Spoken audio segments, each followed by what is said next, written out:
ओम नमः शिवाय। हर हर महादेव। आज जेठ माह के कृष्ण पक्ष की त्रयोदशी तिथि और शुक्रवार है। त्रयोदशी तिथि सुबह 8:31 तक रहने वाली है और उसके बाद चतुर्दशी तिथि की शुरुआत हो जाएगी। आज ही मासिक शिवरात्रि का व्रत रखा जाएगा। यह दिन धार्मिक अनुष्ठानों के लिए बहुत ही महत्वपूर्ण होता है, लेकिन किसी भी शुभ कार्य से पहले राहु काल का ध्यान रखना चाहिए। आज राहु काल शुरू होगा सुबह 10:30 से दोपहर 12 बजे तक। राहु काल के दौरान कोई भी शुभ कार्य करना वर्जित होता है, अतः इस बात का ध्यान रखें। कल 16 इस दिन वट सावित्री का व्रत रखा जाता है। साथ ही शनि जयंती भी मनाई जाती है।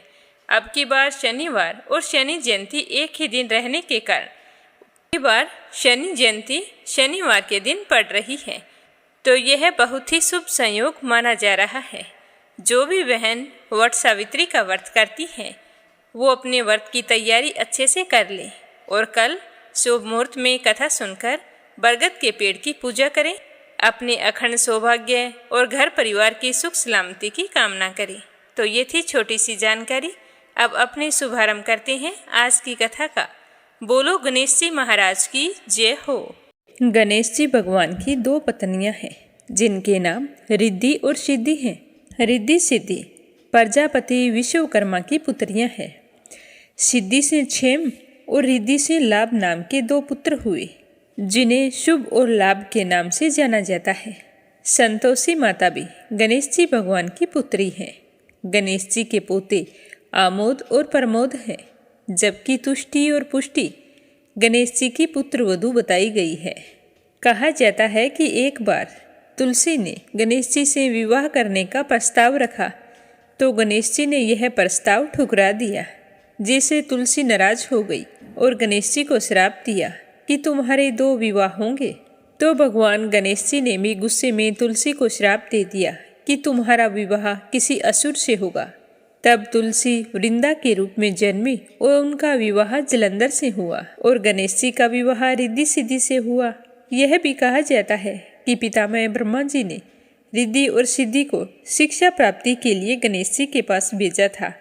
गणेश जी के सामने जब भी कोई विवाह का प्रस्ताव आता था, तो रिद्धि और सिद्धि दोनों गणेश जी और उनके चूहे का ध्यान हटा देती थी, क्योंकि वो दोनों ही गणेश जी के साथ विवाह करना चाहती थी। गणेश जी सोचने लगे कि ऐसी क्या बात है कि शादी के लिए इतने प्रस्ताव आते हैं, फिर भी मेरी शादी नहीं होती। सभी के विवाह हो गए हैं, मेरे विवाह में विघ्न क्यों पड़ रहा है। जब गणेश जी को रिद्धि सिद्धि की हरकत का पता चला, तो वे उन्हें श्राप देने ही वाले थे कि तभी वहाँ पर पितामह ब्रह्मा जी आ गए और उन्होंने गणेश जी को ऐसा करने से रोक दिया और कहा कि रिद्धि सिद्धि तुमसे विवाह करना चाहती है, तुम इनके प्रस्ताव को स्वीकार करो। तो गणेश जी पितामह ब्रह्मा जी के कहने पर मान गए और फिर गणेश जी का विवाह रिद्धि सिद्धि के साथ धूमधाम से हो गया। आज बुधवार है और गणेश जी भगवान को बुधवार का दिन अति प्रिय है। बुधवार के दिन की गई पूजा बहुत ही फलदायी होती है। इस दिन सुबह जल्दी उठकर स्नान करके पूर्व या उत्तर दिशा की ओर मुख करके आसन पर बैठकर गणेश जी को सिंदूर का तिलक लगाएं और 21 गांठें दुर्वा घास की अर्पित करें। फिर गणेश जी भगवान को स्मरण करते हुए ओम गण गणपते नमः मंत्र का 108 बार जाप करना चाहिए। बुधवार की प्रकृति चर और सौम्य मानी गई है। जिनका दिमाग कमजोर हो, उन्हें बुधवार के दिन उपवास रखना चाहिए, क्योंकि बुधवार का दिन बुद्धि प्राप्ति का दिन होता है। गणेश जी की भक्ति करने से शनि सहित सारे ग्रह दोष दूर हो जाते हैं। बुधवार के दिन गणेश जी की उपासना करने से व्यक्ति का सुख सौभाग्य बढ़ता है और उसके जीवन में आने वाली सभी प्रकार की रुकावटें दूर हो जाती है। धन प्राप्ति के लिए बुधवार के दिन श्री गणेश जी को घी और गुड़ का भोग लगाएं। बाद में यह घी और गुड़ गाय को खिला देना चाहिए। ऐसा करने से धन संबंधी समस्या दूर हो जाती है। गणेश जी की सच्चे मन से और पूरे श्रद्धा भाव से पूजा करके कहना चाहिए कि भगवान गणेश, आप सभी बुद्धियों को देने वाले, बुद्धि को जगाने वाले और देवताओं के भी ईश्वर हैं। आप ही सत्य और नित्य बोध स्वरूप हैं। आपको मैं सदा नमन करता हूँ। आप मेरी रक्षा करें, मेरे जीवन में आने वाली समस्त बाधाओं को दूर करें। बोलो गणेश जी भगवान की जय हो। अब अपने सुनते हैं लक्ष्मी माता की कहानी। पुराने समय की बात है। एक गांव में एक साहूकार रहता था। साहूकार की एक बेटी थी। वह रोजाना पीपल सींचने जाया करती थी। तो पीपल के वृक्ष में से लक्ष्मी जी प्रकट होती और चली जाती। एक दिन लक्ष्मी जी ने साहूकार की बेटी से कहा कि तू मेरी सहेली बन जा, तू मुझे बहुत अच्छी लगती है। तो लड़की ने कहा कि कल मैं अपने पिताजी को पूछ कर बताऊंगी। तो साहूकार की बेटी घर जाकर अपने पिताजी को सारी बात कहकर पूछा कि पिताजी अब आप ही बताओ कि मैं क्या करूं। वो रोजाना पीपल के वृक्ष से निकलती है और फिर उसी में समा जाती है। तो उसके पिताजी कहने लगे कि अरे बेटा, वो तो लक्ष्मी है, हमें और क्या चाहिए, तू लक्ष्मी जी की सहेली बन जा। तो दूसरे दिन लड़की जब पीपल सींचने गई तब लक्ष्मी जी पीपल के पेड़ से निकलकर बाहर आई और कहने लगी कि मेरी सहेली बन जा। तो लड़की ने कहा कि हाँ बन जाऊंगी। तो इस तरह दोनों सहेलियां बन गई। फिर दोनों रोजाना खूब बातें करती। एक दिन लक्ष्मी जी ने उस लड़की को कहा कि तुम मेरे घर एक दिन भोजन करने आओ, मैं तुझे न्योता दे रही हूँ। तो घर आकर लड़की ने अपने माँ बाबूजी से कहा कि मेरी सहेली ने मुझे घर पर खाने का न्योता दिया है। तब उसके पिताजी ने कहा कि बेटा, सहेली के घर भोजन करने जरूर जाओ, पर ध्यान से जाना और जल्दी आना। तो अपने माँ बाबूजी की आज्ञा पाकर वो लक्ष्मी जी के यहाँ भोजन करने चली गई। वहाँ जाकर देखा तो लक्ष्मी जी ने तो उसके लिए शाल दुशाला ओढ़ने के लिए दिया, रुपए दिए, सोने की चौकी, सोने की थाली में 36 प्रकार का भोजन परोसा। जब साहूकार की बेटी भोजन करके चलने लगी तो लक्ष्मी जी ने उसका पल्ला पकड़ लिया और कहा कि मैं भी अब तुम्हारे घर भोजन करने के लिए आऊँगी। तो साहूकार की बेटी ने कहा कि ठीक है, आ जाना। फिर वह अपने घर लौट आई। घर आकर चुपचाप बैठ गई। तब उसके पिताजी ने पूछा कि बेटी, सहेली के घर भोजन करने गई थी और आकर उदास होकर बैठ गई, क्या बात है? तो वह अपने पिताजी से कहने लगी कि पिताजी, मेरी सहेली ने मुझे सोने की थाली में 36 प्रकार के भोजन परोसे थे, मेरा बहुत आदर सत्कार किया था। तो उसके पिताजी कहने लगे कि अरे वाह, इतना अच्छा भोजन करवाया, फिर भी तुम उदास होकर बैठ गई। तो वो कहने लगी कि पिताजी, लक्ष्मी जी ने कहा है कि मैं भी तुम्हारे घर भोजन करने आऊँगी, तो अपने घर में तो कुछ भी नहीं है, हम क्या करेंगे? तो उसकी माँ बैठी सुन रही थी। वो कहने लगी कि बेटा, इसमें चिंता करने की क्या बात है, घर की साफ सफाई कर लेंगे और गाय के गोबर से चौका लगाकर ऊपर 4 मुख वाला एक घी का दीपक जलाकर लक्ष्मी जी का नाम लेकर बैठ जाना। तो माँ बेटी ने अच्छे से घर की सफाई की और उसके बाद गाय के गोबर से चौका लगाकर घी का दीपक जलाया और साहूकार की बेटी हाथ में लड्डू लेकर वहाँ पर बैठ गई और लक्ष्मी माता को याद करने लगी। उसी समय एक रानी नहा रही थी। उसका 9 लखा हार चील उठाकर ले गई थी। जैसे ही वो साहूकार के घर के ऊपर से गुजरने लगी तो साहूकार की बेटी के हाथ में लड्डू देखकर उस हार को वहीं पर गिरा दिया और लड्डू लेकर वहाँ से चली गई।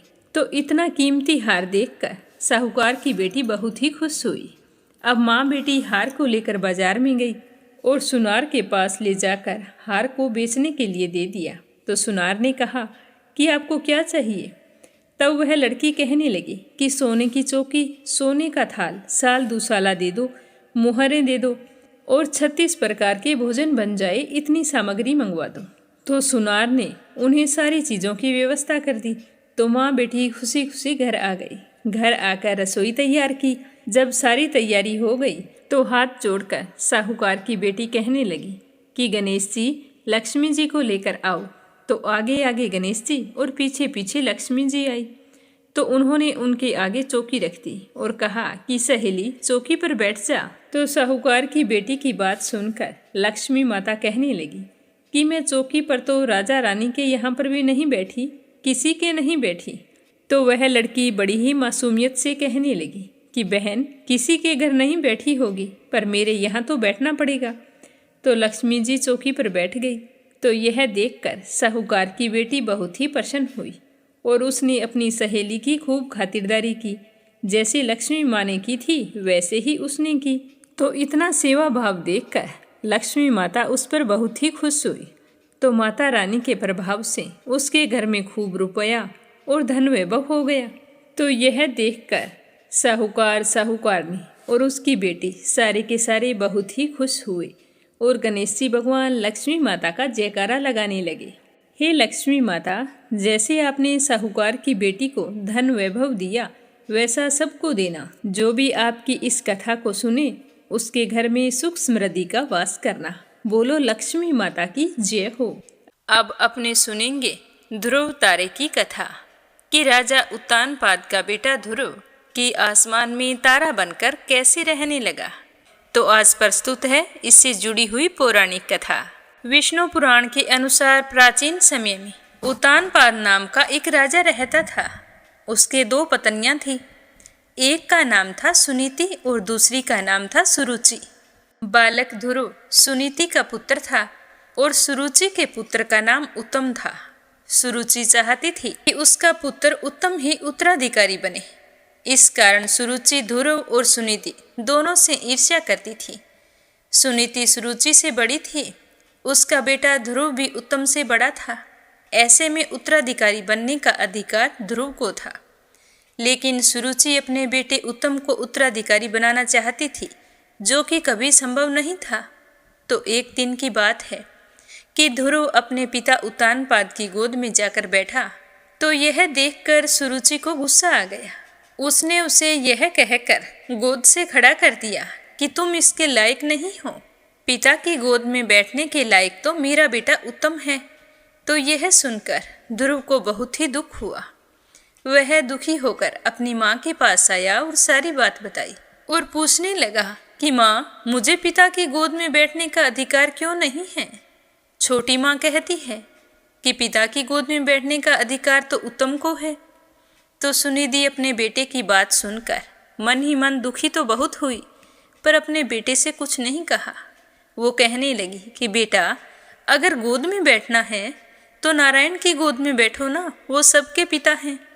तो ध्रुव कहने लगा कि माँ, वो मुझे कहाँ मिलेंगे? तो उसकी माँ कहने लगी कि बेटा, नारायण तो यहाँ से बहुत दूर मिलेंगे। इस तरह कहकर उसने पहाड़ी की तरफ इशारा कर दिया।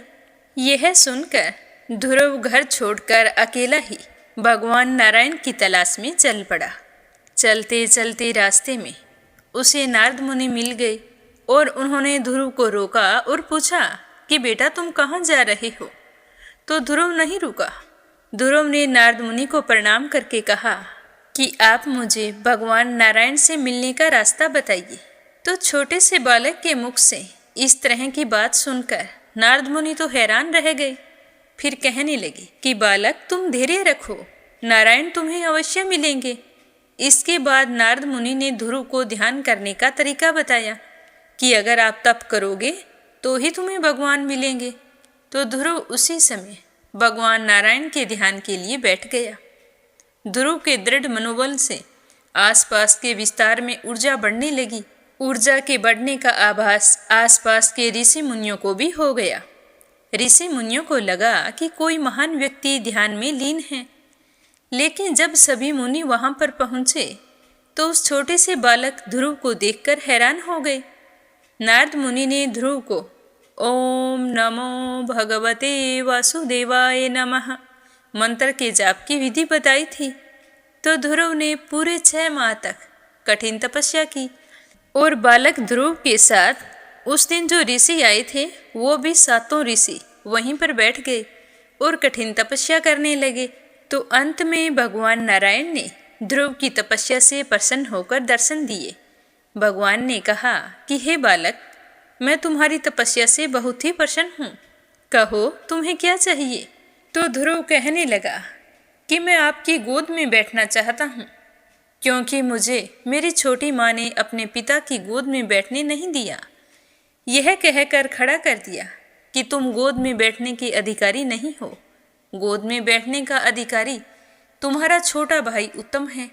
तभी मेरी माँ ने मुझसे कहा था कि मुझे बैठना है तो नारायण की गोद में बैठो। तो बस उसी दिन से मैं आपकी गोद में बैठने के लिए ही तपस्या कर रहा हूँ। तो भगवान नारायण प्रसन्न हुए और बोले कि मैं तुम्हारी तपस्या से बहुत ही प्रसन्न हूँ, तुम्हारी मनोकामना अवश्य पूर्ण होगी। भगवान कहने लगे कि आकाश ही मेरी गोद है और मैं तुम्हें हमेशा के लिए अपनी गोद में स्थान देता हूँ। इसके बाद भगवान नारायण ने ध्रुव को अपनी गोद में बिठाया और अपने शंख का स्पर्श उसके गालों से किया। वैसे ही ध्रुव के कंठ से वेदवाणी निकलने लगी। वे विष्णु भगवान की स्तुति करने लगे, कहने लगे कि हे प्रभु, मेरा आपसे निवेदन है कि मुझ पर कृपा करते हुए मुझे आप ऐसी बुद्धि दें कि मैं विषय वासनाओं से विरत होकर निरंतर आपके ही भजन पूजन में लगा रहूं। तो भगवान विष्णु ध्रुव की स्तुति से बहुत ही प्रसन्न हुए और कहने लगे कि हे ध्रुव, मैं तुम्हारे हृदय के उस पवित्र संकल्प से बहुत ही प्रसन्न हूँ। इसीलिए मैं तुम्हें तेज से भरा हुआ अविनाशी लोक प्रदान करता हूँ, जिसका कल्प के अंत में भी विनाश नहीं होता। अब तुम घर जाओ, तुम्हारे पिता तुम्हारी राह देख रहे हैं और तुम्हारे पिता से प्राप्त राज्य को 36 वर्ष तक जितेंद्रिय होकर धर्म पूर्वक भोगो और अपने कर्तव्यों का अच्छे से पालन करो। तुम्हारा भाई उत्तम मारा जाएगा। उसकी माता सुरुचि पुत्र वियोग में अपने आप को जला लेगी। इस प्रकार तुम बिना किसी व्यवधान के अपने राज्य को भोगोगे। फिर अनेक यज्ञों द्वारा मेरा पूजन करते हुए अंत में तुम सब ऋषियों के मंडल से भी ऊपर प्रतिष्ठित हो जाओगे। वहां से जीव कभी भी पुनः पृथ्वी पर नहीं आता। ध्रुव को इस प्रकार का आशीर्वाद देकर भगवान अपने धाम को आ गए और ध्रुव बहुत ही खुश हुए और घर लौटने की तैयारी करने लगे। लेकिन उससे पहले ही नारद मुनि उत्तानपाद के पास पहुंच गए थे और उन्हें दुखी देखकर पूछने लगे कि महाराज, आपके इस तरह से दुखी होने का क्या कारण है? तो राजा ने सारी बात बता दी कि मेरे 5 साल का बेटा ध्रुव घर छोड़कर चला गया है। उसका किस तरह से अपमान हुआ यह भी उत्तानपाद ने नारद जी को बता दिया। तो नारद जी ने उत्तानपाद को ध्रुव की महिमा से परिचित कराया। तो राजा उत्तानपाद अपने राजपाट से उदासीन हो गए और निरंतर ध्रुव की चिंता करने लगे। और जैसे ही ध्रुव के लौटने की सूचना मिली तो उन्होंने इस बात पर ऐसे विश्वास किया जैसे कोई मरा हुआ व्यक्ति पुनः लौटकर आता हो। उन्हें बिल्कुल भी विश्वास नहीं हो रहा था। लेकिन अचानक से उसे नारद जी की कही हुई बात याद आ गई। तो उन्होंने आमात्यों, ब्राह्मणों, परिजनों तथा दोनों रानियों को लेकर नगर के बाहर दरवाजे पर आ गए और ध्रुव का आते ही खूब स्वागत किया। प्रेम के वशीभूत होकर उत्तानपाद ने ध्रुव को अपनी भुजाओं और गोद में भर लिया और प्रेम के आंसू बहाने लगे। और ध्रुव भी बहुत ही खुश हुए कि उसके पिता की गोद उसे मिल गई है।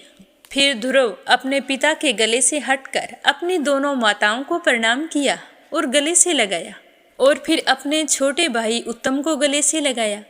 सुरुचि ने ध्रुव को आशीर्वाद दिया, लेकिन सुनीति के स्तनों से दूध टपकने लगा।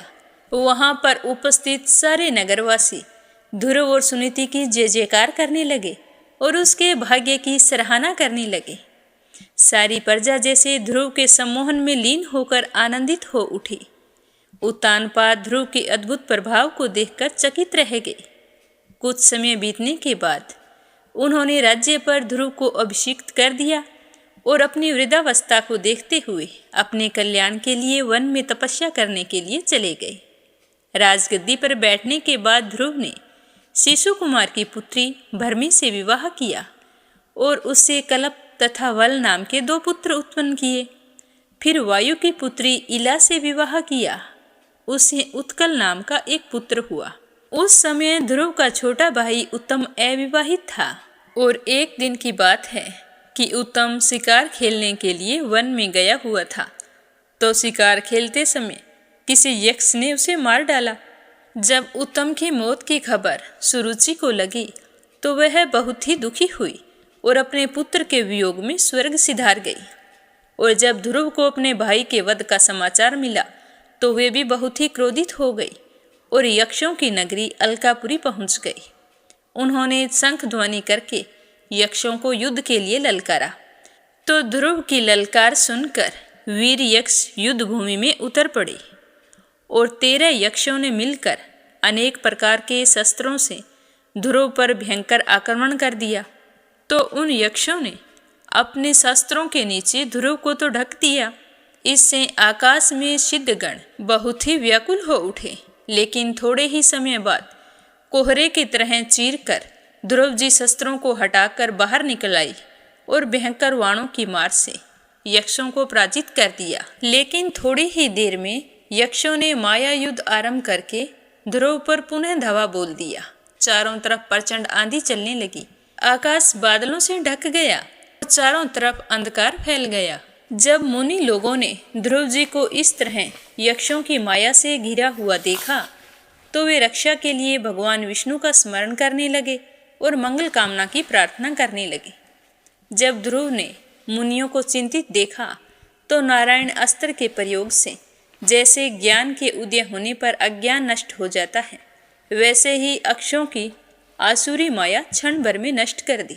इस तरह ध्रुव ने आक्रमणकारी यक्षों की आसुरी मारकर उन्हें सत्यलोक में भेजना आरंभ कर दिया। ध्रुव के द्वारा अनेक निरपराध यक्षों को मरा हुआ देखकर कृपा भाव रखकर स्वयंभू मनु ध्रुव के पास आए और अपने पुत्र को समझाने लगे कि हे वत्स, कि तुमने अपने भाई के प्रति अनुराग वश जो उत्पात किया है, उसके कारण कितने ही बेकसूर यक्षों की हत्या की है। यह तुम जैसे भक्त शिरोमणि के लिए शोभनीय नहीं है। हे पुत्र, तुमने मृत्यु के जन्म मरण का वास्तविक कारण ईश्वर को ना मानकर यक्ष को माना है। तुमने इस प्रकार स्वयं ईश्वर के प्रति और भगवान शंकर के सखा यक्षपति कुबेर के प्रति अपराध किया है। उनका प्रकोप कहीं हमारे कुल के लिए विनाशकारी ना बन जाए, इससे पूर्व ही तुम अपने अपराध का मार्जन कर लो। यह कहकर मनु जी अपने लोक को चले गए। उनके चले जाने के बाद संतचित होकर ध्रुव विचार कर ही रहे थे कि कुबेर जी वहां पर आ गए, पर उन्होंने इस बात पर प्रसन्नता व्यक्त की कि ध्रुव अपने पितामह के उपदेश का आचरण करने का निश्चय कर रहे हैं। कुबेर जी ने ध्रुव से वरदान मांगने को कहा तो ध्रुव ने भगवान के चरणों में अविचल रति और अखंड स्मृति की भावना व्यक्त की तो कुबेर जी ने तथास्तु कहकर वरदान दे दिया।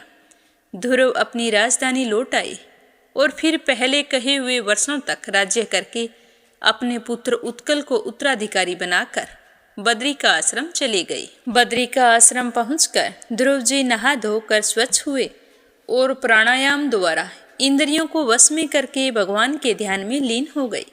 कुछ समय के बाद भगवान विष्णु के समान सुंदर और तेजस्वी नंद और सुनंद नाम के दो सेवकों ने एक सुंदर विमान को ध्रुव जी के सामने उतारा और उनकी स्तुति करके और उन्हें विमान में बैठने के लिए अनुरोध किया।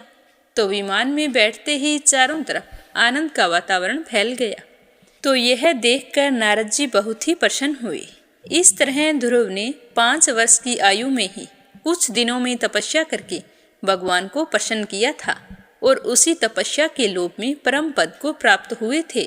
तो भगवान नारायण के वरदान अनुसार मरणोपरांत ध्रुव तारा बने और भगवान नारायण ने ध्रुव के साथ साथ उन 7 ऋषि मुनियों को भी ध्रुव की रक्षा के लिए आसमान में उसके आसपास स्थान दिया, जिन्होंने ध्रुव के साथ तपस्या की थी।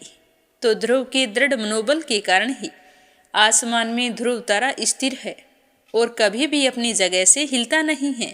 बोलो विष्णु भगवान की जय हो।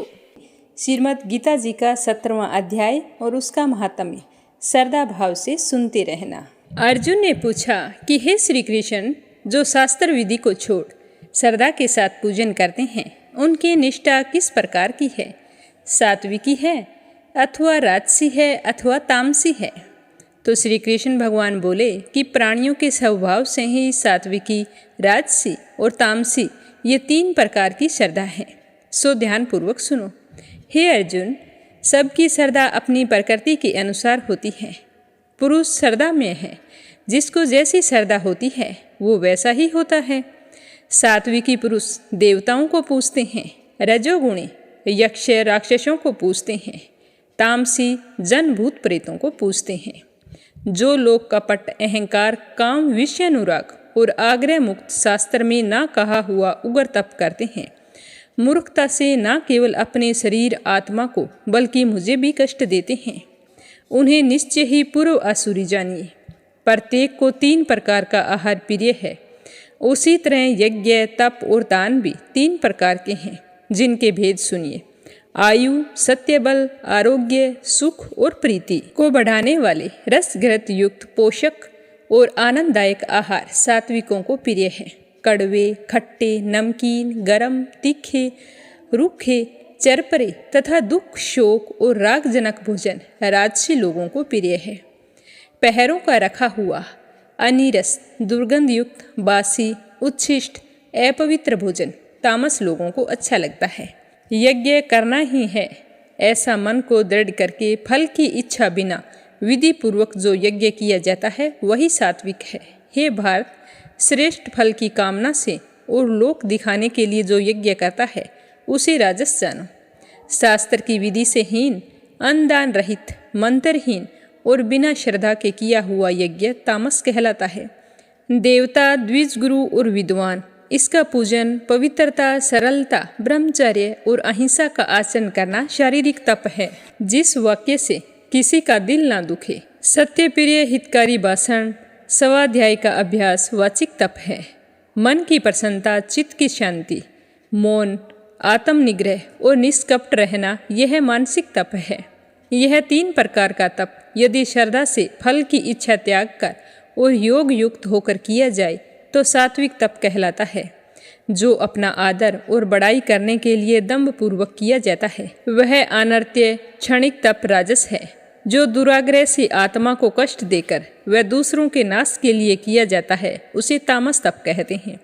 फल की इच्छा त्याग, उत्तम बुद्धि से उत्तम स्थान में सत्य पात्र के बदले में कोई वस्तु लेने की इच्छा बिना किया जाता है उसे सात्विकी दान कहते हैं। जो दान प्रत्युपकार अथवा बिना किसी फल की इच्छा से क्लेश पूर्वक दिया जाता है उसे राजस दान कहते हैं। अयोग्य स्थान पर, अयोग्य समय में, अयोग्य पुरुषों को असत्कार और निरादर के साथ जो दान दिया जाता है उसे तामस दान कहते हैं। ओम तत्सत और सत ये 3 ब्रह्मा के नाम हैं। इन्हीं से आदिकाल में ब्राह्मण यज्ञ और वेद बने हैं। इसी से ज्ञानी पुरुष दान और तप आदि शास्त्रोक्त ओंकार उच्चारण के साथ करते हैं। मुमुक्षु जन फल की इच्छा ना करके तत् शब्द का उच्चारण करे यज्ञ, तप और दान करते हैं। हे अर्जुन, सत शब्द का उच्चारण सद्भाव और साधु भाव में किया जाता है तथा मंगल आदि, विवाह आदि कर्म में भी सत शब्द का उच्चारण करते हैं। यज्ञ, तप और दान में जो निष्ठा है उसे सत कहते हैं और ईश्वर प्राप्ति अर्थ जो कर्म है उसे भी सत कहते हैं। हे पार्थ, श्रद्धा से रहित दान, तप और अन्य कर्म जो किए जाते हैं वो असत कहलाते हैं। वो ना तो इस लोक में हितकारी है और ना ही परलोक में हितकारी है। तो यह था 17वां अध्याय। अब अपने सुनते हैं 17वें अध्याय का महात्म्य। बोलो विष्णु भगवान की जय हो। श्री हरि विष्णु भगवान कहने लगे कि हे लक्ष्मी, आज मैं तुम्हें गीता जी के 17वें अध्याय का महात्म्य सुनाता हूँ। ध्यानपूर्वक सुनना। मंडली नाम के एक देश में दुशासन नाम का एक राजा था। एक राजा किसी दूसरे देश का था। उन्होंने आपस में शर्त लगाई थी कि हम हाथी लड़ाएंगे और जिसका हाथी जीत जाएगा वह यह धन ले लेगा। तो दोनों ने एक दूसरे की शर्त मान ली और अपने अपने हाथी लड़ाने शुरू कर दिए। तो दूसरे का हाथी जीत गया, दुशासन का हाथी मारा गया। तो एक तो दुशासन का हाथी मारा गया और दूसरा उसका धन भी चला गया। तो उसे बड़ी ही चिंता हुई कि एक तो मेरा धन गया और दूसरा मेरा हाथी मर गया और तीसरा की लोगों में हंसी हो गई। अब इस निंदा चली के चलते चिंता करते करते राजा एक दिन मृत्यु का शिकार हो गया। यमदूत पकड़कर धर्मराज के पास ले गए। धर्मराज ने हुक्म दिया कि यह तो हाथी के मोह से मरा है, इसको हाथी योनि में डाल दो। राजा दुशासन संगलदीप में जाकर हाथी बने। वहाँ राजा के बहुत सारे हाथी थे, उसी में वो रहने लगा। उसे अपने पिछले जन्म की खबर थी, इसीलिए वह मन में बार बार याद करके पछताता रहता था कि मैं भी पिछले जन्म में राजा था और इस जन्म में देखो हाथी बन गया हूँ। बहुत रुंदन करता, खाता पीता कुछ नहीं था। तभी वहाँ पर एक बड़ा साधु आया। उसने राजा को यह श्लोक सुनाया। राजा बड़ा प्रसन्न हुआ और कहने लगा कि हे संत जी, कुछ मांगो। तो संत जी उसी हाथी के पास जाकर खड़े हो गए और जाकर कहने लगे कि मेरे पास सब कुछ है पर हाथी नहीं है। तो राजा ने सुनकर वही हाथी संत जी को दे दिया। तो संत जी उसे अपने घर ले गए। घर ले जाकर खाने के लिए दाना डाला पर उसने नहीं खाया, पानी रखा तो भी नहीं पिया, और मन ही मन दुखी होता रहता कि कोई है जो मुझे इस योनि से छुड़ाए। तब उस साधु ने एक महावत को बुलाया और पूछा कि इस हाथी को क्या दुख है, यह कुछ खाता पीता नहीं है। तो महावत ने देखकर कहा कि इसको कोई रोग नहीं है। तब साधु ने राजा से कहा कि आपका हाथी कुछ खाता पीता नहीं है, खड़ा रुंदन करता रहता है। तो यह सुनकर राजा हाथी को देखने के लिए चले आए। राजा ने बड़े बड़े वेद और महावत बुलवाए, सबको हाथी को दिखवाया और पूछा कि इसका कोई इलाज कर सकता है। तो उन्होंने देखकर कहा कि राजन, इसको कोई मानसिक दुख है, इसकी देह को कोई दुख नहीं है। तो राजा ने कहा कि हाथी, अब तो तू ही बोल, तुझे क्या दुख है। परमेश्वर की शक्ति से मनुष्य की भाषा में हाथी ने कहा कि हे राजन, तू बड़ा धर्मज्ञ है, यह ब्राह्मण भी बड़ा बुद्धिमान है, इसके घर का अन्न जो खावे वो बड़ा धर्मात्मा है, पर मैं तो कुछ नहीं खाऊंगा। तो साधु ने कहा कि राजन, आप अपना हाथी ले जाइए। तो राजा ने कहा कि मैं दान में दिया हुआ वापिस नहीं लेता, यह हाथी मरे या जिए पर मैं वापिस नहीं लेकर जाऊंगा। तब हाथी ने कहा कि हे संत जी, तू सोच मत कर, तेरे घर में कोई गीता की पोथी हो तो मुझे 17वें अध्याय का पाठ सुनाओ। तो साधु ने हाथी की बात सुनकर ऐसा ही किया। तो 17वें अध्याय को सुनते ही तत्काल हाथी की देह छूट गई और आकाश से विमान आई। देवदेही पाकर वह विमान पर चढ़कर राजा के सामने आकर खड़ा हो गया और राजा की स्तुति करने लगा। कहने लगा कि राजन, तू धन्य है, तेरी कृपा से मैं इस अधम देह से छूटा हूँ। यह कहकर वो हाथी अपने पिछले जन्म की कथा राजा को सुनाने लगा। कहने लगा कि हे राजन, मैं भी पिछले जन्म में राजा था, मैंने हाथी लड़ाए थे, मेरा हाथी मर गया था तो मैं भी उस हाथी की चिंता में मर गया। धर्मराज की आज्ञा से मैंने हाथी का जन्म पाया है। तो मैंने धर्मराज से पूछा था कि मेरी गति कब होगी। तो धर्मराज ने मुझसे कहा था कि श्री गीता जी के 17वें अध्याय का पाठ जो तुम्हें सुनाएगा तो उसे सुनने से तेरी मुक्ति हो जाएगी। तो आज आपकी और संत जी की कृपा से मैं हाथी की योनि से छूट गया हूँ। आप दोनों का धन्यवाद। अब मैं बैकुंठ को जाता हूँ। वह देवदेही पाकर बैकुंठ को चला गया और राजा अपने घर आ गया। बोलो श्री कृष्ण भगवान की जय हो। बोलो लक्ष्मीपति नारायण की जय हो। तो आज हमने गीता जी का 17वां अध्याय और उसका महात्म्य सुना है। अब अपने सुनते हैं भागवत कथा का आगे का अध्याय। प्रेम भाव से सुनते रहिए। बोलो श्री हरि विष्णु भगवान के अनंत स्वरूपों की जय हो। श्री सुखदेव जी कहते हैं कि हे राजन, नंद बाबा ने कार्तिक शुक्ल एकादशी का उपवास किया और भगवान की पूजा की तथा उसी दिन रात में द्वादशी लगने पर स्नान करने के लिए यमुना जल में प्रवेश किया। नंद बाबा को यह मालूम नहीं था कि यह असुरों की वेला है, इसीलिए वे रात के समय में ही यमुना जल में घुस गए। तो उस समय वरुण के सेवक एक असुर ने उन्हें पकड़ लिया और पकड़कर अपने स्वामी के पास ले गया। इधर नंद बाबा के खो जाने पर सारे ब्रिजवासी बहुत ही परेशान हुए। सारे ढूंढने लगे कि यहाँ है वहाँ है, लेकिन नंद बाबा कहीं नहीं मिल रहे थे। अब नंद बाबा के खो जाने से ब्रिज के सारे गोप बहुत ही परेशान हो गए और कान्हा जी के पास आ गए। आकर कहने लगे कि हे श्री कृष्ण, अब तो तुम ही अपने पिता को ला सकते हो। हे बलराम, अब तो तुम्हारा ही भरोसा है। इस तरह कहकर वे सारे रोने पीटने लगे। भगवान श्री कृष्ण सर्वशक्तिमान है एवं सदा से ही अपने भक्तों का भय भगाते आए हैं। जब उन्होंने ब्रिजवासियों का रोना पीटना सुना और यह जाना कि पिताजी को वरुण का कोई सेवक ले गया है, तब वे वरुण जी के पास गए। जब लोकपाल वरुण ने देखा कि समस्त जगत के अंतरिंद्रिय और बहिरिंद्रिय के प्रवर्तक भगवान श्री कृष्ण स्वयं यहाँ पर पधारे हैं, तब उन्होंने उनकी बहुत बड़ी पूजा की और भगवान के दर्शन से उनका रोम रोम आनंद से खिल उठा।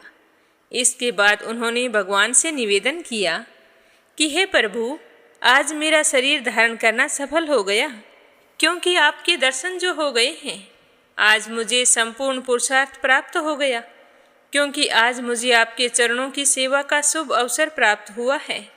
हे भगवान, जिन्हें भी आपके चरण कमलों की सेवा का शुभ अवसर मिला, वे भव सागर से पार हो गए।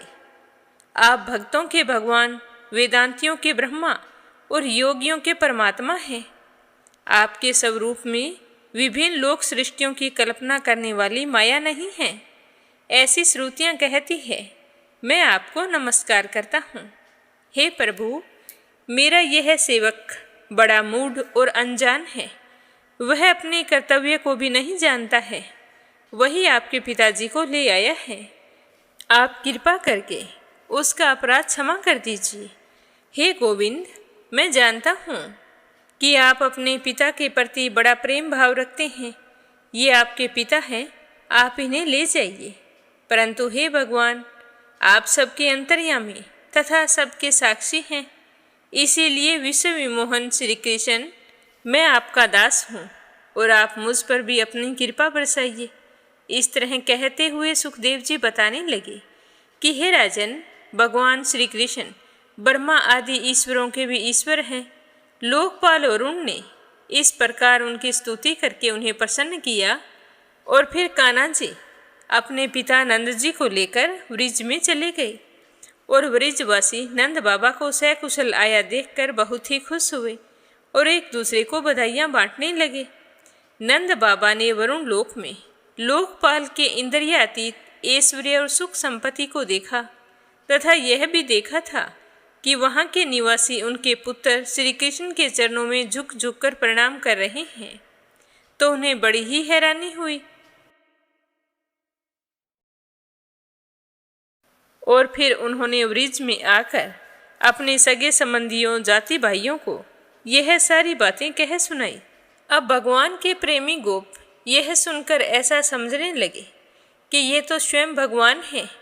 तब उन्होंने मन ही मन मुस्कुराते हुए बड़ी उत्सुकता से विचार किया कि क्या कभी जगदीश्वर भगवान श्री कृष्ण हम लोगों को भी अपना वह मायातीत स्वधाम, जहाँ केवल इनके प्रेमी भक्त ही जा सकते हैं, क्या हमें दिखलाएंगे? क्या वह दिन बहुत ही जल्द आएगा? हम तो दर्शन करने के लिए बड़े ही बेचैन हो रहे हैं।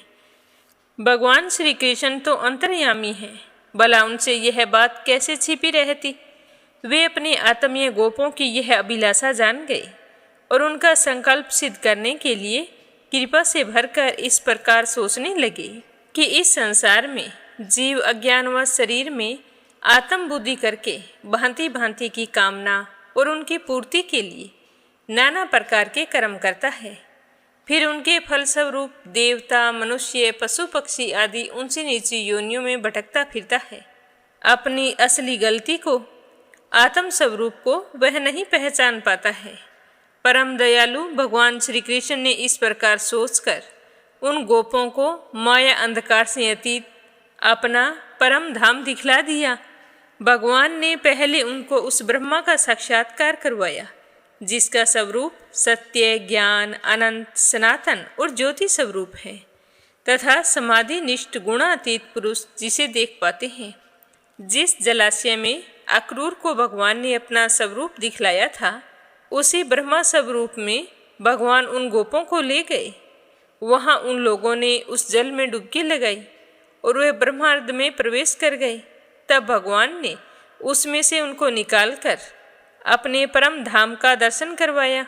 तो उस दिव्य भगवत स्वरूप लोक को देखकर नंद आदि गोप परमानंद में मगन हो गए। वहाँ उन्होंने देखा कि सारे वेद मूर्तिमान होकर भी भगवान श्री कृष्ण की स्तुति कर रहे हैं। यह देखकर वे सब के सब परम विस्मित हो गए। इस तरह बताते हुए श्री सुखदेव जी कहने लगे कि हे राजन, शरद ऋतु थी, उसके कारण बेला, चमेली आदि सुगंधित पुष्प खिलकर महक रहे थे। भगवान ने चीर हरण के समय गोपियों को जिन रात्रियों का संकेत किया था, वे सब के सब पूंजीभूत होकर एक ही रात्रि के रूप में उल्लासित हो रही थी। भगवान ने उन्हें देखकर दिव्य बनाया। गोपियां तो चाहती थी अब भगवान ने भी अपनी अचिंतनीय महाशक्ति योग माया के सहारे उन्हें निमित्त बनाकर रसमयी रास क्रीड़ा करने का संकल्प किया। अमना होने पर भी उन्होंने अपने प्रेमियों की इच्छा पूर्ण करने के लिए मन स्वीकार किया। भगवान के संकल्प करते ही चंद्रदेव ने प्राची दिशा के मुखमंडल पर अपने शीतल किरण रूपी कर कमलों से ललिमा की रोली केसर मल दी। जैसे बहुत दिनों के बाद अपनी प्राण प्रिया पत्नी के पास आकर उसके प्रियतम पति ने उसे आनंदित करने के लिए ऐसा किया हो। इस प्रकार चंद्रदेव ने उदय होकर न केवल पूर्व दिशा का प्रत्युत संसार के समस्त चर अचर प्राणियों का संताप, जो दिन में शरतकालीन प्रखर सूर्य रश्मियों के कारण बढ़ गया था, दूर कर दिया। उस दिन चंद्रदेव का मंडल अखंड था। पूर्णिमा की रात्रि थी। वे नूतन केसर के समान लाल लाल हो रहे थे। कुछ संकोच मिश्रित अभिलाषा से युक्त जान पड़ते थे। उनका मुखमंडल लक्ष्मी जी के समान मालूम हो रहा था। उनकी कोमल किरणों से सारा वन अनुराग के रंग में रंग गया था। वन के कोने कोने में उन्होंने अपनी चांदनी के द्वारा अमृत का समुद्र उड़ेल दिया। भगवान श्री कृष्ण ने अपने दिव्य उज्ज्वल उसके उद्दीपन की पूरी सामग्री उन्हें और उस वन को देखकर अपनी बांसुरी पर वृद्ध सुंदरियों के मन को हरण करने वाली काम बीज कली की अस्पष्ट एवं मधुर तान छेड़ दी। भगवान का वह वंशी वादन भगवान के प्रेम को, उनके मिलन की लालसा को अत्यंत उकसाने वाला व बढ़ाने वाला था। यूं तो श्याम सुंदर ने पहले से ही गोपियों के मन को अपने वश में कर रखा था। अब तो उनके मन की सारी वस्तुएं भय, संकोच, धैर्य, मर्यादा आदि की वृत्तियां भी छीन ली थी। वंशी ध्वनि सुनते ही उनकी विचित्र गति हो गई। जिन्होंने एक साथ साधना की थी श्री कृष्ण जी को पति रूप में पाने के लिए, वे गोपियां भी एक दूसरे को सूचना ना देकर, यहाँ तक कि एक दूसरे से अपनी चेष्टा को छिपाकर जहाँ वे थे वहाँ के लिए चल पड़ी। वे इतनी तेज वेग से चल रही थी कि उनके कानों के कुंडल झोंके खा रहे थे।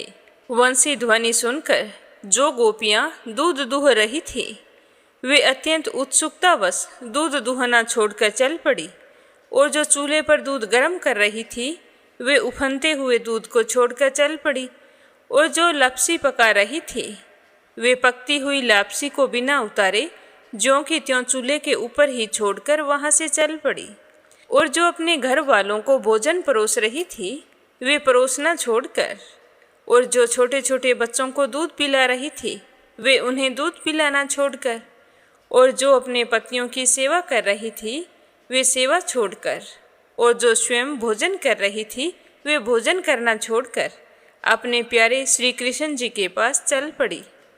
कोई कोई गोपी अपने शरीर में अंगराग चंदन और उबटन लगा रही थी, और कोई अपनी आंखों में अंजन लगा रही थी।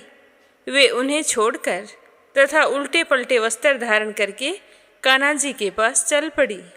उस समय उनके पिता, पतियों और भाई जाति बंधुओं ने उन्हें बहुत रोका और उनकी मंगलमयी प्रेम यात्रा में विघ्न डाला, परंतु वे तो इतना मोहित हो चुकी थी कि उनके रोकने का उन पर तनिक भी असर नहीं हुआ, और वे चलती ही रही। अगर वो रुके तो रुके भी कैसे? विश्व विमोहन श्री कृष्ण ने उनके प्राण, मन और आत्मा सब कुछ का अपहरण जो कर लिया था।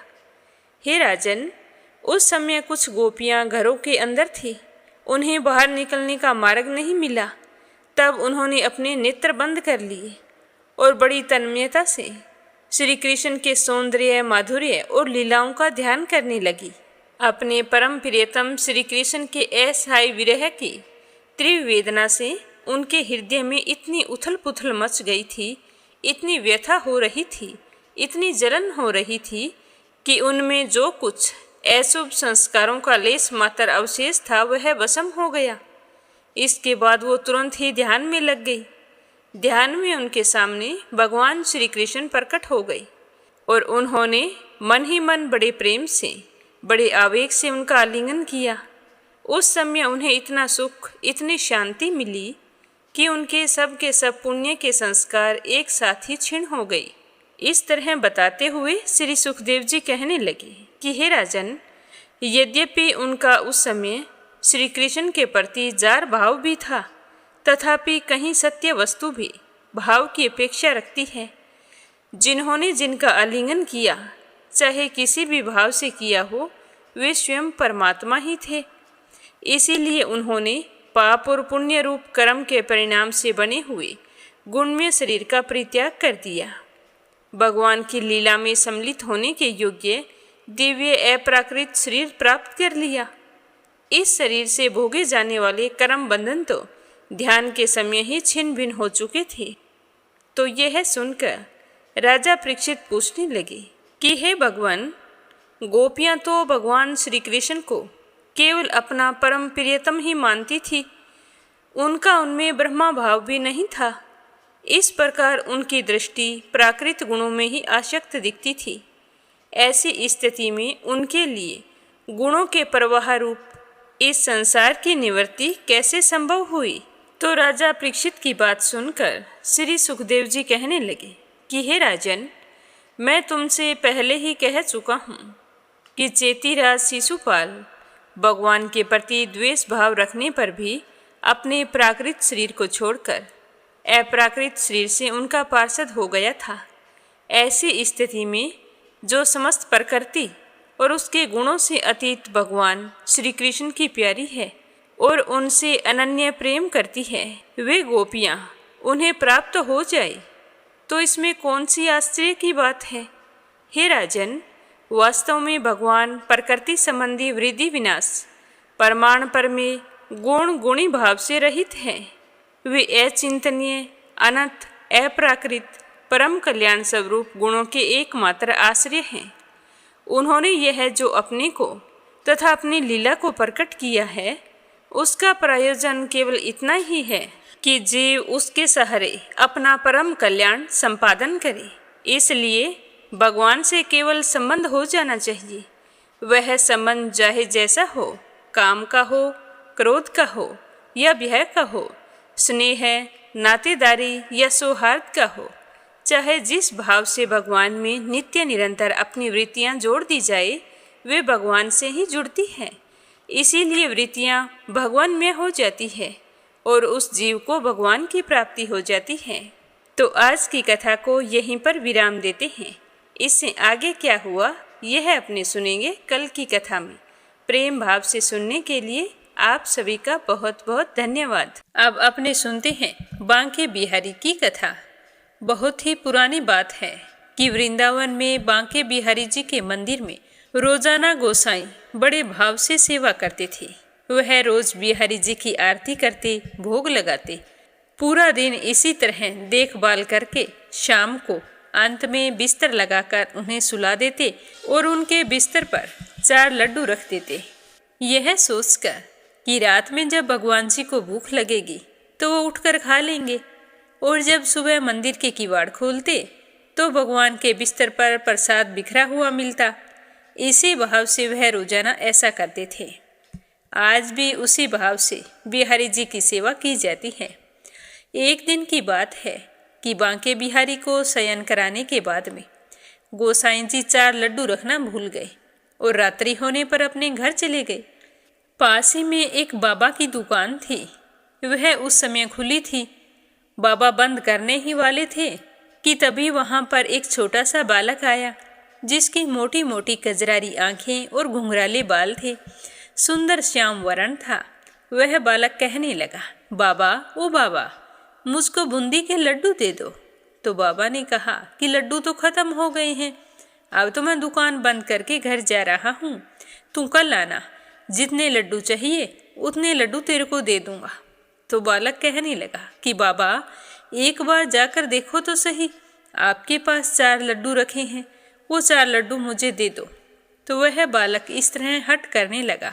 तो उतने सुंदर बालक का हट देखकर बाबा ने दुकान फिर से खोली और अंदर जाकर देखा तो 4 लड्डू मिल गए, क्योंकि वही लड्डू थे जो मंदिर में रखे जाते थे। तो बाबा ने उसे 4 लड्डू देकर कहा कि बेटा मेरे पैसे दे दो। तो वह बालक कहने लगा कि बाबा मेरे पास पैसे तो नहीं हैं, मेरा ये सोने का कंगन है, ये तुम रख लो। सुबह मेरे बाबा आएंगे, आपसे कंगन ले लेंगे और पैसे दे देंगे। तो बाबा ने कहा कि बेटा कोई बात नहीं, पैसे नहीं हैं तो मैं कल तुम्हारे बाबा से पैसे ले लूँगा। पर वह बालक बाबा की बात नहीं सुनी, कहने लगा कि कंगन तो आपको लेना ही पड़ेगा, मैं ऐसे ही लड्डू लेकर नहीं जाऊँगा, मेरे बाबा आएंगे, पैसे देकर कंगन ले जाएंगे। यह कहकर दुकान में कंगन फेंक कर भाग गया। और दूसरे दिन सुबह हुई तो पुजारी जी आए और जैसे ही मंदिर के किवाड़ खोले तो देखा कि बांके बिहारी का तो कंगन चोरी हो गया है। फिर बिस्तर की ओर देखा तो बूंदी के लड्डू बिखरे पड़े थे। तो पुजारी जी सोचने लगे कि मैं तो रात लड्डू रखना ही भूल गया था, फिर ये लड्डू यहाँ पर कैसे आए। थोड़ी ही देर में यह बात सारे मंदिर में फैल गई कि बिहारी जी का कंगन चोरी हो गया। फिर सारे वृंदावन में हल्ला मच गया कि बांके बिहारी के कंगन चोरी कर लिए गए हैं। जब यह बात उस दुकान वाले को पता चली तो वह तुरंत पुजारी जी के पास गया और कहने लगा कि भैया क्या यही कंगन है। तो पुजारी जी ने देखते ही तुरंत पहचान लिया और कहने लगा कि हाँ भैया यही कंगन है, तुम्हारे पास कैसे आया। तो दुकानदार कहने लगा कि कल रात आप जब बिहारी जी के सोने के समय बूंदी के लड्डू लेकर नहीं गए थे ना, और फिर यूं ही घर चले गए थे, तो उसी समय मैं भी दुकान बंद करके घर जाने ही वाला था। तब यहाँ पर एक छोटा सा बालक मेरी दुकान पर आया और कहने लगा कि बाबा मुझे बूंदी के 4 लड्डू दो। तो मैंने उसे 4 लड्डू दे दिए और वह चला गया। मैंने उससे रुपए मांगे थे तो उसने अपने कंगन निकाल कर यहाँ पर फेंक दिया और कहने लगा कि मेरे बाबा सुबह आएंगे, रुपए देकर मेरे कंगन ले जाएंगे। तो पुजारी जी ने जब यह बात सुनी तो उनकी आंखों से आंसू बहने लगे। कहने लगे कि बिहारी जी खुद आपके पास लड्डू लेने आए और मुझे बाबा कहा। मुझे ये सुनकर बहुत अच्छा लगा कि वो मुझ पर अपना हक जमाते हैं कि मैं उनका बाबा हूँ और वो मेरा बेटा है। पर मेरे बेटे ने मुझे दर्शन नहीं दिए और आपको दर्शन दे दिए। मैं लड्डू रखना कैसे भूल गया, मैं इतना स्वार्थी कैसे हो गया। फिर वह झूम झूम कर कहने लगा कि मेरा सांवरा सलोना बांके बिहारी श्री कृष्ण भगवान लड्डू लेने के लिए आए, मेरे लिए ये बड़ी ही खुशी की बात है। कहा जाता है कि उस दिन के बाद से भगवान बिहारी जी रोजाना लीला करते हैं। आज भी बिहारी जी के पास लड्डू रखे जाते हैं और वही लड्डुओं की कुछ बूंदियां बिस्तर पर बिखरी हुई मिलती हैं। बोलो बांके बिहारी की जय हो, बोलो कृष्ण कन्हैया की जय हो। अब आपने सुनेंगे राधा रानी की कहानी। अब आपने सुनते हैं लपसी और तपसी की कहानी। बोलो लपसी तपसी की जय हो। बहुत पुराने समय की बात है। एक गांव में एक ब्राह्मण परिवार रहा करता था। उसमें पति पत्नी के अलावा उनके 2 बच्चे थे। एक बेटा था, एक बेटी थी। ब्राह्मण दंपति बहुत ही सरल स्वभाव के थे।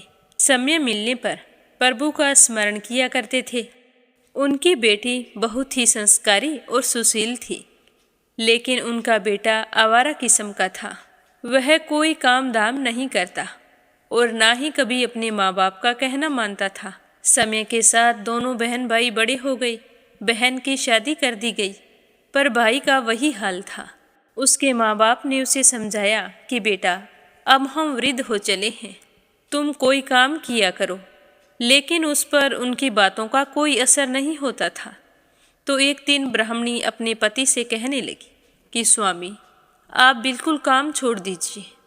जब घर में कुछ भी नहीं होगा तो यह अपनी जिम्मेदारी समझेगा और काम पर लग जाएगा। तो ब्राह्मण ने दूसरे दिन से काम पर जाना छोड़ दिया। तो यह देखकर उनके बेटे ने कोई काम नहीं किया और चोरी करने चला गया। आते जाते राहगीरों को लूट लेता और उसी से अपने घर का गुजारा किया करता था।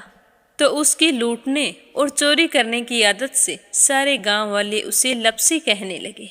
तो लपसी की इस हरकत से उसके माँ बाप बहुत ही दुखी रहते थे, पर वह किसी की सुनने के लिए तैयार नहीं था। इसी तरह समय बीतता गया। एक दिन की बात है कि लपसी एक पीपल के पेड़ पर बैठा था। तभी शिव पार्वती जा रहे थे। पार्वती माता गहनों से लदी हुई थी, तो लपसी उन्हें देखकर सोचने लगा कि इस औरत के कितने गहने हैं। आज ये सारे के सारे लूट लूँगा तो मुझे कई महीनों तक चोरी नहीं करनी पड़ेगी। तो वह लूटने के इरादे से पीपल की ओट में होकर बैठ गया।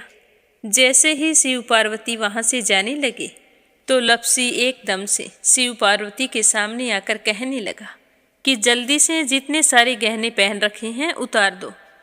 तो पार्वती माता कहने लगी कि तुम चोरी क्यों करती हो? तुम्हें पता है चोरी करना पाप है। तो लपसी कहने लगा कि क्या करूं? घर पर मेरे माँ बाप हैं, मेरी एक भांजी है, उनके लिए दोनों समय भोजन की व्यवस्था कहाँ से करूं? मुझे कोई काम तो आता नहीं है। तो लपसी की बात सुनकर पार्वती माता कहने लगी कि तुम जो चोरी करके पाप करते हो, इस पाप का भागी कौन बनेगा? तो लपसी कहने लगा कि मेरे घर वाले सारे बनेंगे। तो पार्वती माता कहने लगी कि कोई नहीं बनेगा, पाप के भागी केवल तुम बनोगे। तो लपसी कहने लगा कि मैं लूट खोस कर उन्हीं के लिए लेकर जाता हूँ, तो पाप के भागी तो उन्हें बनना ही पड़ेगा। तो लपसी की बात सुनकर पार्वती माता ने हंसकर कहा कि हम यहीं पर बैठे हैं और तुम अपने घर जाओ, अपने घर वालों से पूछो कि कोई तुम्हारे पाप का भागी बनेगा क्या। तो यह सुनकर लपसी भागा भागा अपने घर आया और अपनी माँ के पास गया और कहने लगा कि माँ, मैं चोरी करके लाता हूँ, राह चलते राहगीरों को लूटता हूँ, तुम्हारे लिए ही तो करता हूँ। तो तुम मुझे एक बात बताओ, चोरी करने से जो पाप लगता है तो आप मेरे पाप के भागी बनोगे? तो लपसी की बात सुनकर उसकी माँ कहने लगी कि बेटा, मैंने तो तुमसे नहीं कहा कि तुम चोरी करके लाओ, तुम कमा कर लाओ, हमें तो 2 वक्त की रोटी चाहिए, मैं तो तुम्हारे पाप की भागी नहीं बनूंगी। तो माँ के मुंह से इस तरह की बात सुनकर लपसी तो हैरान हो गया। फिर वह अपने पिताजी के पास गया और जाकर कहने लगा कि पिताजी, मैं जो कुछ भी लूट खोस के लाता हूँ वो आपके लिए ही तो लाता हूँ। देखो मैंने लूट कर कितना धन इकट्ठा कर लिया है, कितने ऐशो आराम हैं तुम्हारे। अगर मैं चोरी नहीं करता तो क्या ये सब हमें मिलता? पिताजी, मैं तुमसे एक बात पूछता हूँ कि चोरी करने से पाप लगता है, तो उस पाप में आप मेरे भागीदार बनोगे क्या? तो लपसी की बात सुनकर उसके पिताजी कहने लगे कि बेटा, मैंने नहीं कहा कि तुम चोरी करके लाओ, तुम कमा कर लाओ, मैं तुम्हारे पाप का भागी नहीं बनूंगा। तो माँ बाप के मुंह से इस तरह की बात सुनकर वह बहुत ही उदास हुआ और सोचने लगा कि मैं कितने महीनों से चोरी कर रहा हूँ, ना जाने मुझ पर कितना पाप चढ़ गया है, और ये तो बोल रहे हैं कि पाप के भागी हम नहीं बनेंगे, तो अब क्या होगा? तो वह बड़े ही दुखी मन से शिव पार्वती से मिलने के लिए चल पड़ा। जैसे ही घर से बाहर निकलने लगा तो उसकी छोटी सी भांजी दरवाजे पर खेल रही थी।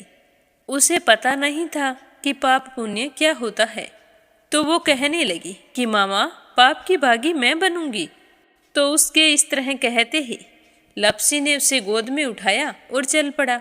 शिवजी भगवान और पार्वती माता के पास जाकर कहने लगा कि घर वालों ने पाप का भागी बनने से मना कर दिया है और एक यही है जो पाप की भागी बनने को तैयार है। फिर लपसी बड़े ही दीन स्वर में कहने लगा कि हे भगवान, मैं समझ गया हूँ कि चोरी करना पाप है। आज तक जो मैंने काम किया वो बहुत ही गलत था, लेकिन अब मैं इसका प्रायश्चित करना चाहता हूँ। अब तुम ही बताओ, मुझे मेरे पापों से मुक्ति कैसे मिलेगी? तो उसकी बात सुनकर शिव पार्वती बहुत ही खुश हुए और लपसी को कच्चे सूत का एक छोटा सा गोला देते हुए कहा कि लपसी, ये सूत लो और इस पीपल के चारों ओर परिक्रमा लगाओ। जब यह सूत समाप्त हो जाएगा तब तुम्हारे सारे पाप नष्ट हो जाएंगे।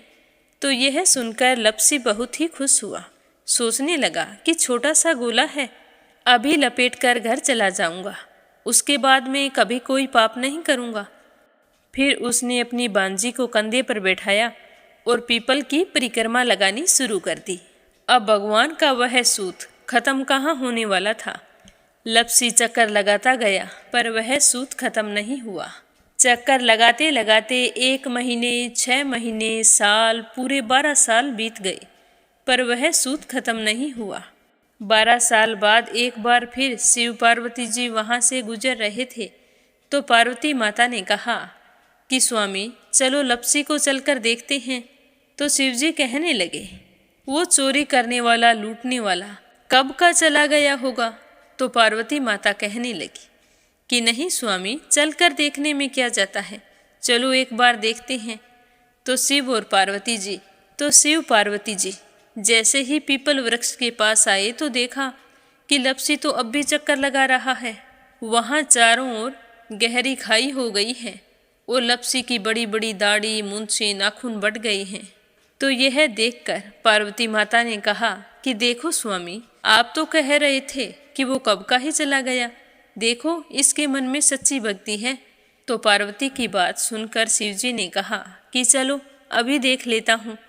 तो यह कहकर शिवजी ने एक सोने का कड़ा लपसी के आगे फेंक दिया। तो लपसी ने झट से उसके ऊपर पैर कर लिया। फिर अचानक से उसका ध्यान शिव पार्वती जी की ओर गया, तो वो हाथ जोड़कर कहने लगा कि भगवान, अब तो मेरे पाप समाप्त हो गए होंगे, आप मुझे यहाँ से जाने की आज्ञा दीजिए, आपका यह सूत अभी तक खत्म नहीं हुआ है। तो शिवजी भगवान ने कहा कि तुम्हारे पाप कर्म भी अभी तक पूरे नहीं हुए हैं। तो शिवजी की बात सुनकर लपसी कहने लगा कि भगवान, मुझे पूरे 12 वर्ष हो गए हैं आपकी भक्ति करते करते, और अब भी आप मुझ पर शक कर रहे हैं। तो शिवजी ने कहा कि अपना पैर उठाओ। तो जैसे ही लपसी ने अपना पैर उठाया तो उसके पैर के नीचे सोने का कड़ा था। तो यह देखकर लपसी शर्मिंदा हो गया और कहने लगा कि प्रभु, गलती हो गई, मुझे माफ़ करो, आगे से मैं ऐसी गलती कभी नहीं करूँगा। तो शिवजी कहने लगे कि नहीं लपसी, तुम्हारा पाप ऐसे पूरा नहीं हो सकता, अब तुम्हें 12 वर्ष तक और इसी तरह परिक्रमा करनी होगी, उसी के बाद तुम्हारे पाप समाप्त होंगे।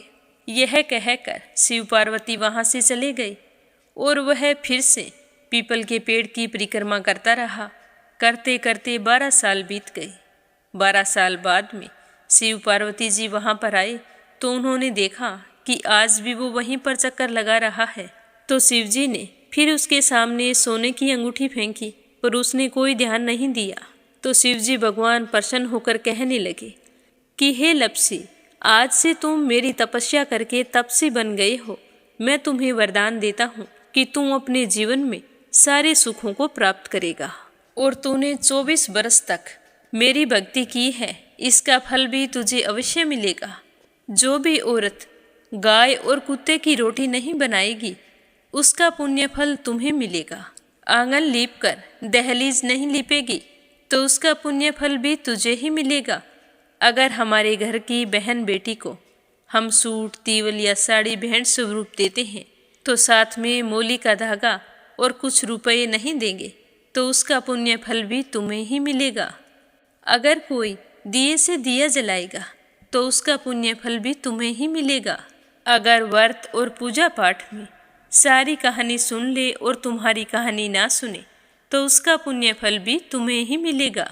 कहा जाता है कि तभी से सुबह पहली रोटी गाय की और सुबह की अंतिम रोटी छोटी बनाई जाती है, और शाम को अंतिम रोटी बड़ी बनाई जाती है जो कुत्ते की होती है, और दिए से दिया भी नहीं जलाया जाता। और घर की बहन बेटियों को सूट और तीवल के साथ भेंट स्वरूप कुछ रुपए भी जरूर दिए जाते हैं।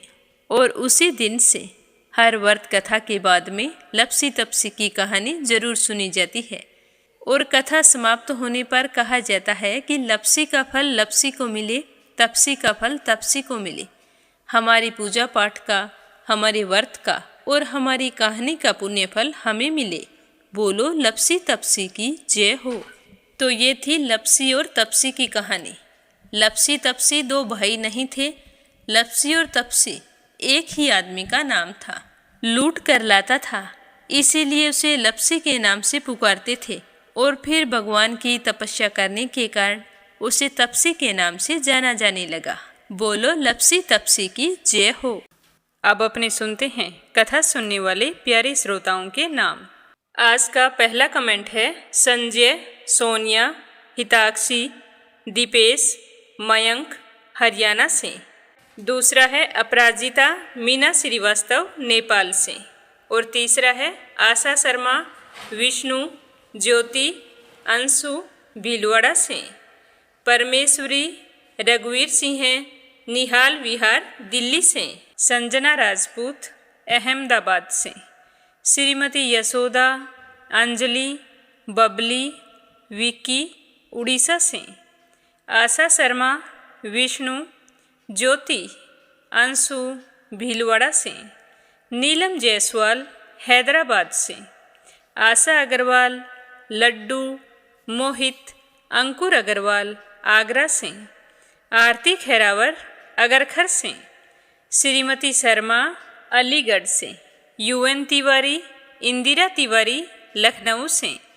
रजनी बड़ोला उत्तराखंड से। राधा रोहिला दिल्ली से। श्यामवती सुषमा विष्णु कार्तिक पूर्वी रुपेश गौरी शिवम निष्ठा हरियाणा से। सीमा जोशी रवि कुमार जोशी दिल्ली से। अनिल कुमार टिहरी करनाल से। अपराजिता मीना श्रीवास्तव। सुनीता पवार कृषु पवार मध्य प्रदेश से। कमला गुरुग्राम से। बीना देविका कनिका तुलसी वाशने अलीगढ़ से। विमला नेपाल से। श्रीचंद यादव गया बिहार से। संजीव कंसल कविता कंसल हितेश कंसल आरुष कंसल रानी कंसल मुजफ्फरनगर से। रुक्मणी शर्मा अंबाला से। मंजू चौधरी भीलवाड़ा से। श्वेता रितेश स्वीटी रितु प्रिंस यूवी लक्ष्मी गुरुचरण साहू उड़ीसा से। मीरा अग्रवाल बंगाल से। कोमल निर्मल मुंबई मीरा रोड से। गीता गोस्वामी सुनीता गोस्वामी पीहू गोस्वामी मेरठ से। नर बहादुर पाल भागीरथी पाल नेपाल से। के लक्ष्मण दास उमरकोट से। निर्मला सिसोदिया ईशिका सिसोदिया अंशु सिसोदिया कपिल सिसोदिया दिल्ली से। शोभा कुंवर पुरोहित अहमदाबाद से। उषा जांगीड़ सोजत सिटी से। रेखा धर्मेंद्र शर्मा जयपुर से। श्याम सुंदर सिंह मीरा सिंह शिवानी सिंह वाणी सिंह कृष्ण सिंह ऋतिक सिंह गोरखपुर से। निर्मला पांचाल करनाल से। नंदा पांडुरंग पुजारी ब्रह्मपुरी महाराष्ट्र से। दीप गौर हेमलता भाटी झांसा से। सुधा रोहिला पत्थलगांव से। पूजा पाठक उत्तराखंड देहरादून कोसानी से। इंदिरा रावत मोहित रावत पलवल से। गीता गुप्ता रुड़की से। मंजुला कपूर पंजाब से। दीपिका यादव रायपुर से। कमलेश भल्ला जम्मू से। सुनीता बागपत से। रेखा शर्मा हरियाणा से। सरस्वती सोनी जोधपुर से। देवी सिंह कार्तिक पायल सौम्या उमा रघुवंशी गजबा सौदा से। योगेश्वरी रजनीश भटनागर राजस्थान से। नीतू चौहान ईशा साहू ध्रुव साहू रीना साहू झांसी से। कमलेश भल्ला जम्मू से। श्रीमती कमलेश जबलपुर से। सावित्री ईश्वरलाल राजेश मीनू निखिल रामचंदानी गाजियाबाद से। स्मिता सीताराम गायकवाड़ महाराष्ट्र से। आप सभी का बहुत बहुत धन्यवाद जो आप रोजाना नियम से इस चैनल पर प्रस्तुत कथाओं को सुनते हैं और कमेंट करके भी बताते हैं। तो आपसे मेरा निवेदन है कि चैनल को सब्सक्राइब करें और रोजाना प्रस्तुत होने वाली हर वीडियो को ज़्यादा से ज़्यादा अपने मित्रों और रिश्तेदारों में शेयर करें। आप सभी के सुख सौभाग्य की कामना करते हुए आज के लिए बस इतना ही। कल फिर मिलेंगे, तब तक के लिए ओम नमः शिवाय। हर हर महादेव।